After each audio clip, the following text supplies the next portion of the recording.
it's really nice being able to put out a record that's completely honest, because there's so many times where there's, people comment on what they think my life is and what it isn't and everything going on. And so to be able to put out a record that is almost, like a diary of things that I've written down, even on the road, that I didn't even know would become a song, just write down feelings and, to put those to music is, an honor for me, because I've never really been able to, fully expect myself 100%, because I didn't really know who I was yet, and I just felt like I did so much growing between the last song and the tour and all that, that now I can put out a record that is exactly who I am and exactly what I think and feel, and I'm really happy about doing that. Now, putting yourself out there in that way and also growing up fast has definitely caused some controversy along the way, with perhaps photos being online or like you being in a leotard performing and people going crazy about it. That kind of furore that surrounds everything you do must get annoying at times. Yeah, it's, people always, I think, want me to say it's so hard and it's like so difficult, but I think you're more right. It really is just annoying, because it's like what my life is not for them to give their comments. They can think what they want, because I have comments about people too, but I don't waste my time going and writing about it. And I always just think it's funny that the only time people really say what they think and talk negative is when they blog anonymously. And I think it's funny that they have to be anonymous to say what they think, that they couldn't actually have the guts to say something to an artist or, actually know the artist at all. It's just what they think. And I think those are people that are just closed-minded and don't understand art. Yeah, it's very cowardly, I guess, as well, isn't it? Yeah. There obviously is a lot of pressure with you being that much in the public eye at the age you are. And you seem to be always very sort of grounded and humble and have quite a normal existence outside of what you do work-wise. How do you manage to sort of escape doing like the Lohans and the Britney situation, where they do kind of go off the rails slightly? Well, what I always tell people is everyone goes through a bad point in their life and makes bad choices, and everyone, not one person in this world can say that they haven't, but they just haven't been published. It hasn't been documented and on the internet, and I could see how that could drive people a little crazy. And I think that it's all just a time in people's life, and I think they'll get through that. It's just people have to give them time, because, a lot of people will judge, but it's like, I would like to see you at 20 and 21, and I would like to video that and put that out for people to comment on. So it's, I think it's just putting yourself in people's shoes is what I think a lot of people out there need to do, so they can maybe understand these people's lives. And your parents seem to be like really involved in your life a lot and really be a good influence on you as well. Your dad having so much experience in the industry as well. Has he given you some sort of good tips on how to cope with everything? Yeah, my dad, he always just says, if you ain't having fun, and it ain't working. So if you're not having a good time, then something's off. And, my dad just wants me to have fun. And my mom, she was a dancer from, the time she was a baby till she had me. And so she was able, it's kind of like me living her dream too, because it's something that she's always loved. So she's so supportive, and she just wants me to be happy. And, I love performing. So I think that's makes her so proud when I go out and do that, and it helps to have someone that always gives you positive response about your performance. Definitely. You mentioned your boyfriend Liam a little bit earlier on. What does he think of the craziness that surrounds you in your life?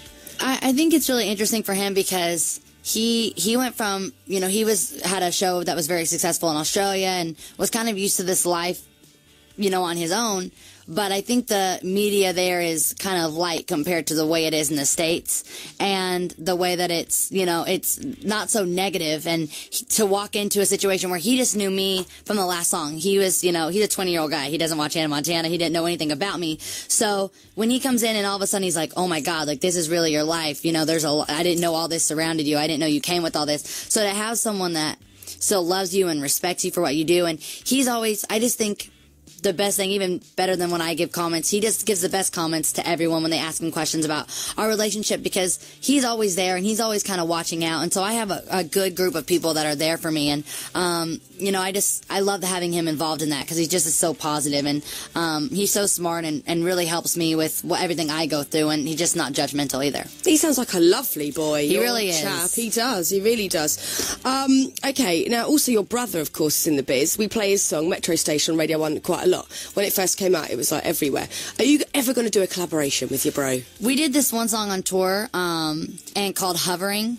and I had such a good time. So we've actually been talking about that. He's making a record right now, and we've been kind of talking, like, when can I get in the studio and start writing? Because the new stuff he's doing is really cool, so I hope I can be a part of that for sure. Oh, you've got to do it. It'll be so good. Well, I'll tell you what, we're going to play Kasabian, and then we're going to ask you some listener questions after that, because there are millions coming through. Kasabian, and hang out. It's Miley Cyrus. She's in the studio with us still. Miley, so many questions coming through on text. This one is from Luke. Hi, Miley. I was wondering what you're doing for your 18th birthday. Are you partying in London, perhaps? It's my 18th birthday today. Happy birthday, Luke. Oh, yeah, happy birthday.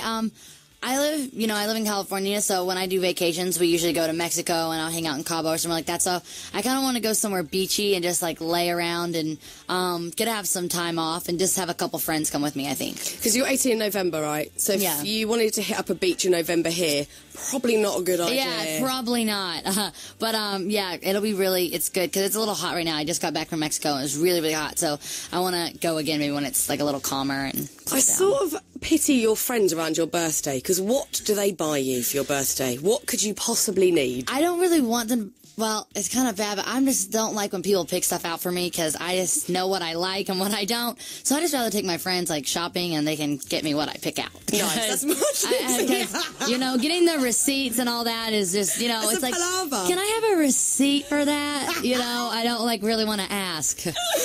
Oh, that works for me. A question for Miley. Do you ever wish you weren't famous? What do you think you would do instead? From Alicia in Northampton. I love photography, so as much as I get my picture taken, I want to take pictures of other people because I really like it, and I think there's something really cool about being able, you know, to, like, capture someone in that moment, because I feel like when you do, and, you know, 30 years go by and you're like, oh, look at them then, it's nice to have that, and, you know, I think you can just really capture a lot of personality, and, I love this photographer that I've been working with that did the record cover and all that, because I feel like I see the most of myself in his pictures that he does, so I would want to do that for other people. And do you take a lot of photos when you're on tour and stuff just to keep for yourself? Yeah, we just did this big kind of mission trip in Kentucky. It was called Blessings and Backpacks, and we were, you know, able to go and take pictures of so many kids and in these homes that were just, you know, out of control that you don't even realize that are in America.